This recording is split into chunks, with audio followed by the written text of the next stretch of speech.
63% of Nigerian consumers are in worse financial condition. That's according to a senior research manager from NIQ.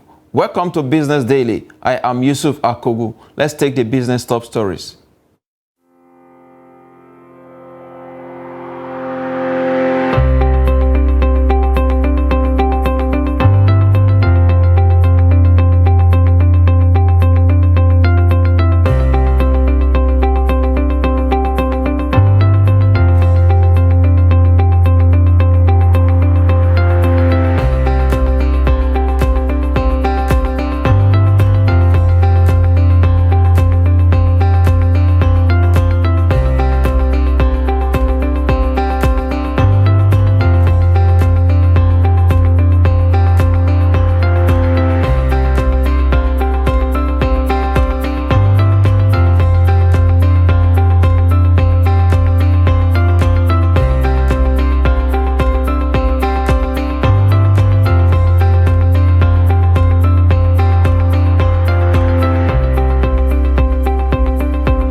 Glad to have you back. Now we give you update, of course, a recap of how the stock market went down on Friday. Indeed, the market closed negative on Friday on the floor, 0.65% in ended, and of course the all-share index there way above 65,000 basis points. In terms of volume of trade, 459.77 million, and of course 5.345 billion in terms of value, and of course 8,051 deals went down on Friday. Quickly, we look at the gainers. Of course, on the gainers chart, we have of course on the gainers chart we have the likes of Abbey Bread, Omatex, and of course move on to the losers. Of course, indeed, the losers will have the Guinness, Shams, and of course John Holt, all losing 10% as well.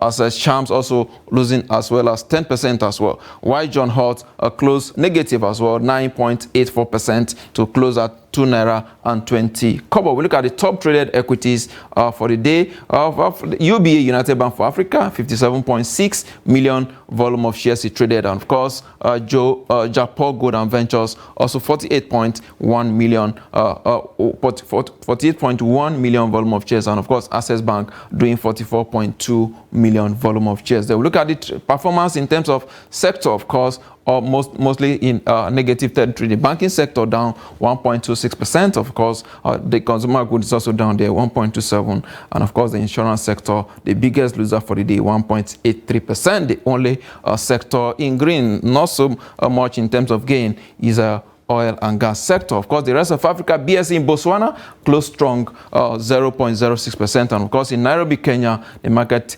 closed downward there, 1.91%, and of course in Ghana here, 1.26% positive. It ended on Friday. Of course, the trading is on as usual, and we'll give you updates of everything that will happen today across the continent of Africa.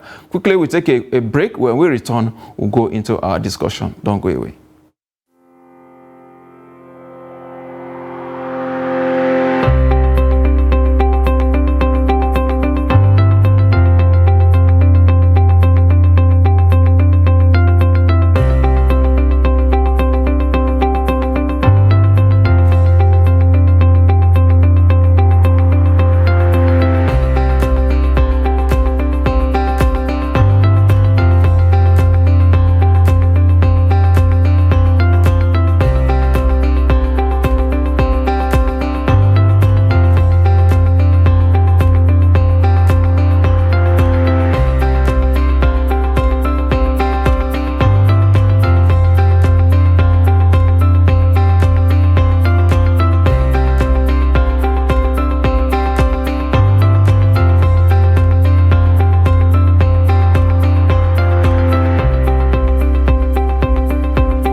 Glad to have you back. It's still Business Daily right here on Trust Television. Now we're going into our discussion, and today we are looking at the Nigeria automobile sector. What are the potentials in this industry? How can Nigeria made vehicle be more having them more on our roads? And I have joining me in the studio someone who should know, a very famous individual, Dr. Jelani Aliyu. He's the Director General, National Automotive Design and Development Council. Glad to have you on Business Daily. My pleasure. Yeah, it's an honor for us to have you here. Same here. Yes, I must congratulate you on your award 2 days ago by the Nigerian in diaspora. How does it feel to be honored by your country? It's a great honor. It's a great honor to have such recognition from one's own country. Yes. Yeah, indeed. I must congratulate you. Let's go into the discussion now. You recently launched a development plan for that's electric vehicle, and of course the CNG as well. Can you talk to us more about it? Yes. Well, the journey actually for us, NADDC, in vehicle electrification started a couple of years ago. As we all know, Nigeria was a signatory to the Paris Accord of 2015 on the mitigation of greenhouse gases. And again, the country committed to net zero by 2060. So we've always believed that the best and most effective strategy to achieve those targets would be to go with zero-emission vehicles, electric vehicles powered by electricity and batteries. So the electric vehicle development plan is a set of fiscal and non-fiscal incentives and other programs to promote and really expedite the production and usage of electric vehicles in Nigeria, so that we can really meet those targets, and as we can see now, really provide a very viable solution to the high cost of fuel. Indeed, this plan has actually been there, but with the removal of subsidy, there seems to be more attention. I mean, people trying to move away from the ICE vehicle to now electric vehicle. How does it make your work easy? Well, we've got a whole lot more work to do now because the whole nation, I believe, needs these solutions that we have been promoting. We had an opportunity to present in front of NEC, National Economic Council, a couple of weeks ago on vehicle electrification, how far it has come in Nigeria, and what we need to do to take it even further. And it was really very much received, and we're getting all the necessary support that we need to really go even faster on such programs. Now, indeed, I was wondering initially, where does the vision come from? I know you are famous for designing vehicles and all of that. Where does this vision comes from? Well, personally, I've always been very impressed and very fascinated with the environment. And as we know, Africa is an incredible continent.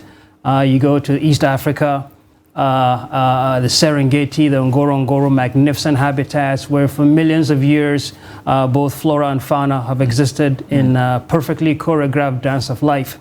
And then the people of Africa themselves, incredible heritage and histories. But a lot of things must happen for the African people.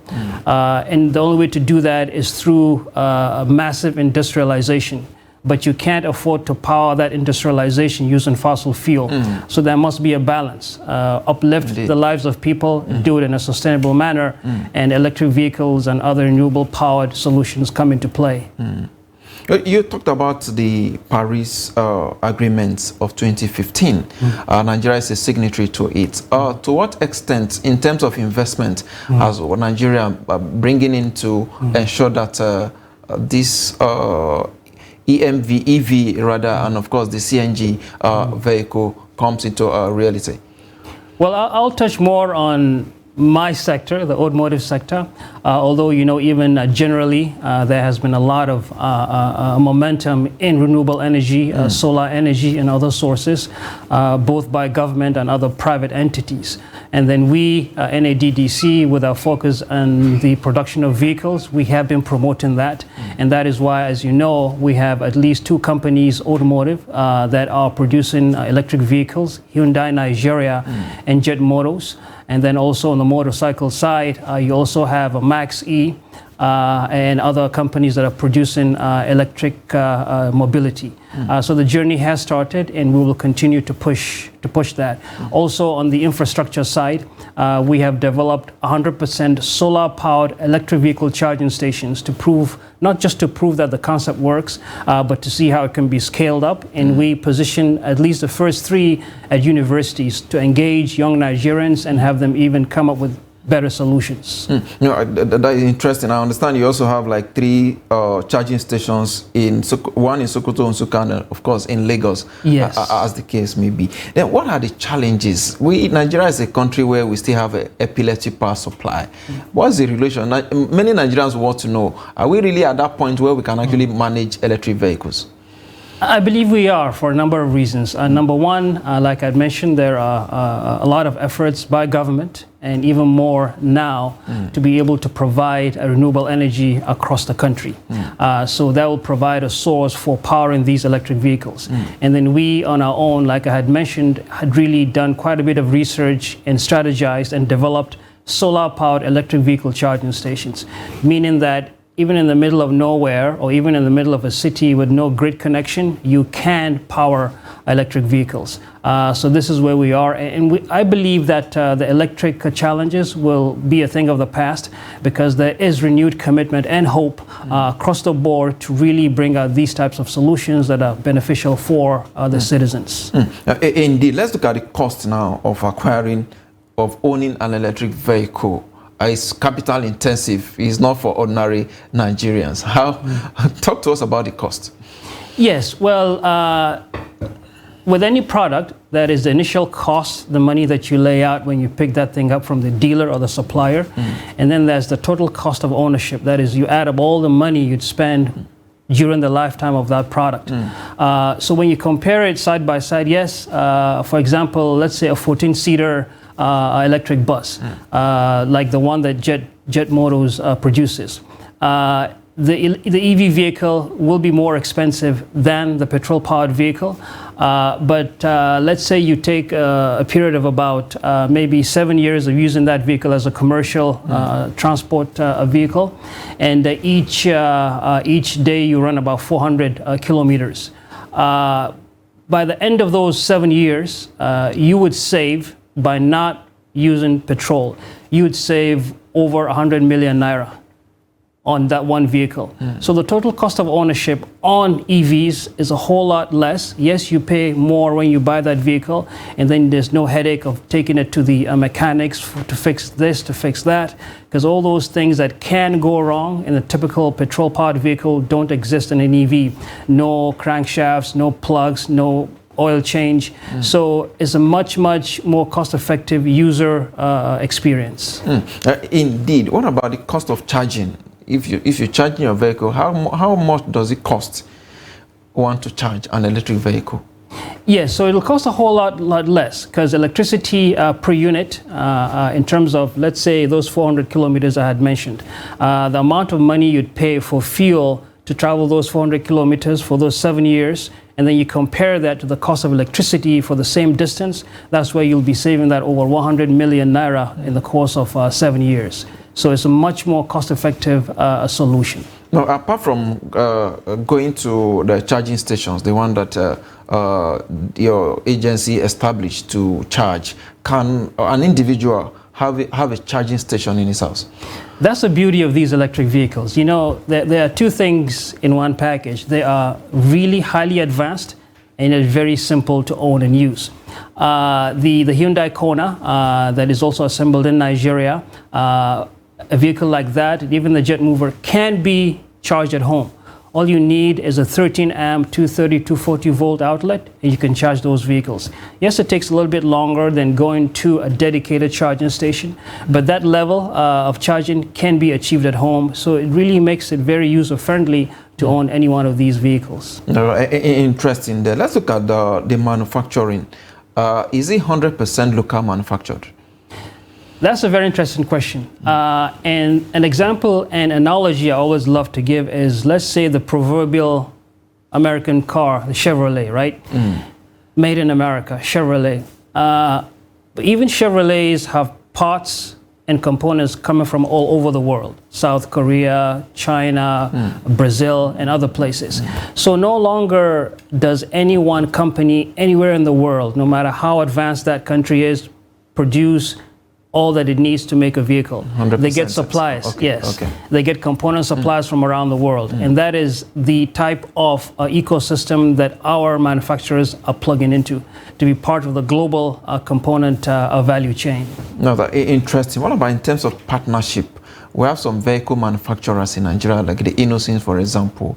Are you going into any partnership with some of these manufacturers?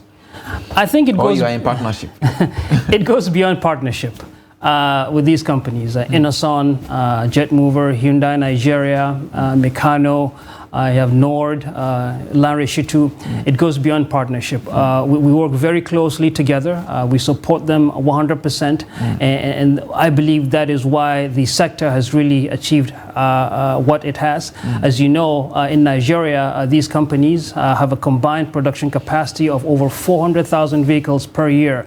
That they can produce 400,000 vehicles per annum. So we're working very closely with them and with other stakeholders, both within and outside the country, to enable these companies to really produce as much as they are set up to be able to do. Indeed. Now let's look at the impact now on the larger economy. Manufacturing cars, how has this helped in a way maybe create jobs and contribute largely to the economy? Yes.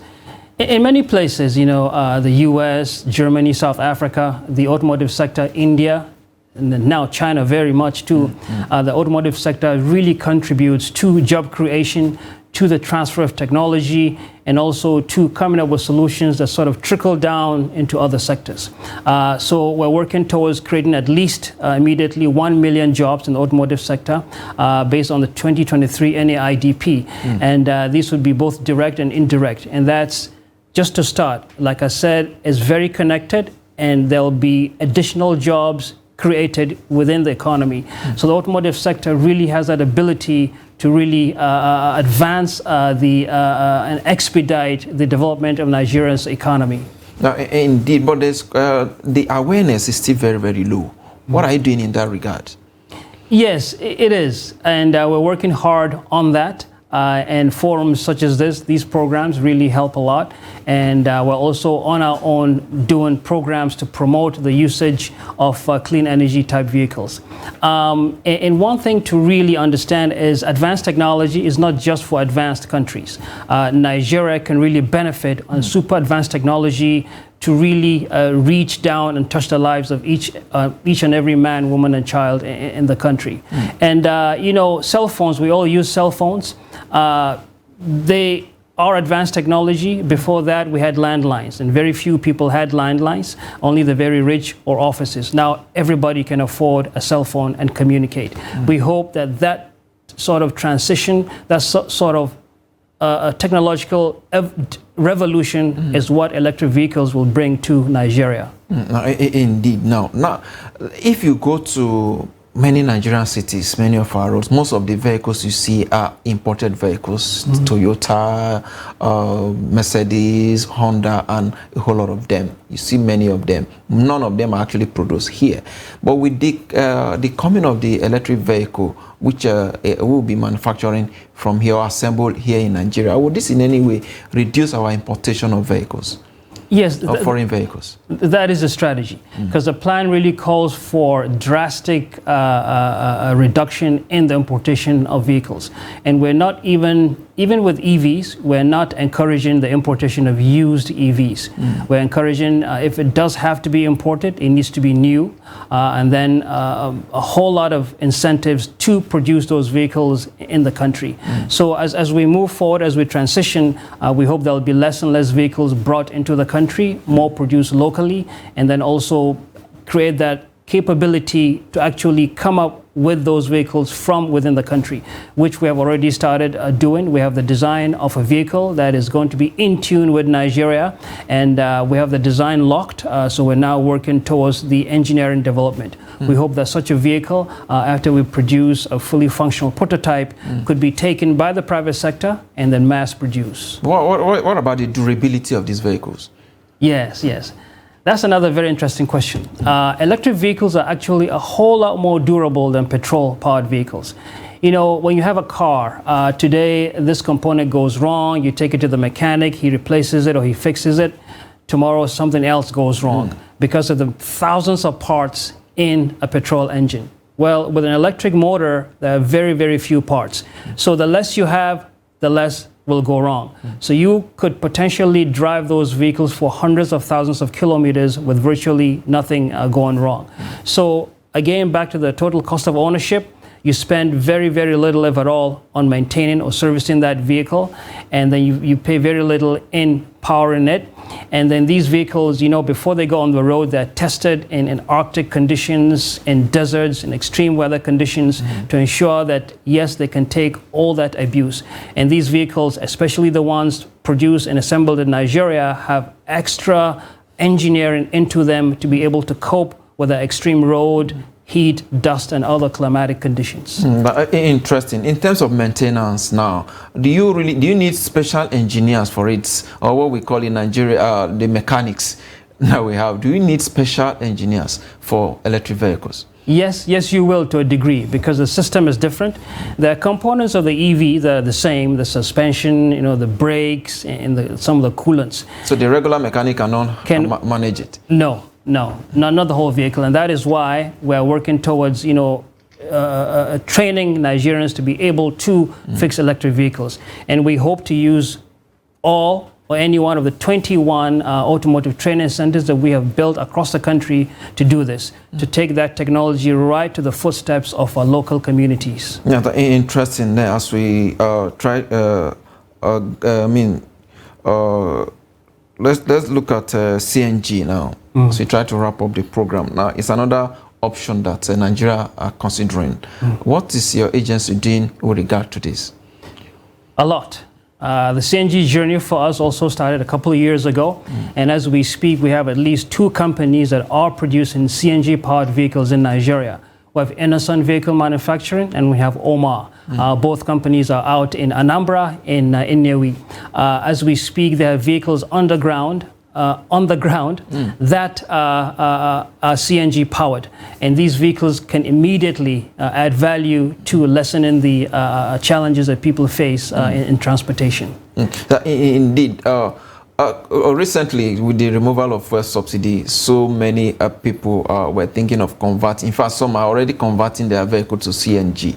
But again, the locations or the infrastructure to do this are not really readily available in some places, some locations. Maybe in Abuja and Lagos, maybe you may get 1 or 2. But in places like, let's say, Kaduna, Enugu, and other places, what infrastructure do you think need to be put in place to make this conversion very easy?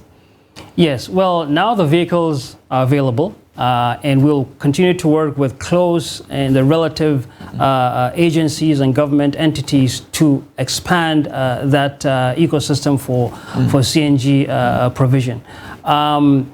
We are also training on conversion, so we're working with sectoral experts to be able to provide the necessary expertise in converting vehicles from petrol or diesel to CNG. But I'd like to point out that it is very important that when you go out to convert your vehicle, you only do it at government-approved workshops and locations, because this type of conversion has to be done the right way. There's no room for error. So make sure that whoever is doing that conversion for you, whether it's your personal vehicle or an official vehicle or company vehicle, it is done by a government-approved company that has the right expertise to be able to do that safely. Just in 30 seconds now, do you think the ICE vehicle will go into extinction very soon? I believe it will. I believe it will. All right, I must thank you, sir. Dr. Jelani Aliyu, Director General, National Automotive Design and Development Council. I must thank you for your time on Business Daily. We appreciate your contribution. My pleasure. Yes, thank you so much. Thank you. Then with that is a wrap on Business Daily today. Join us tomorrow for more. I am Yusuf Akogun.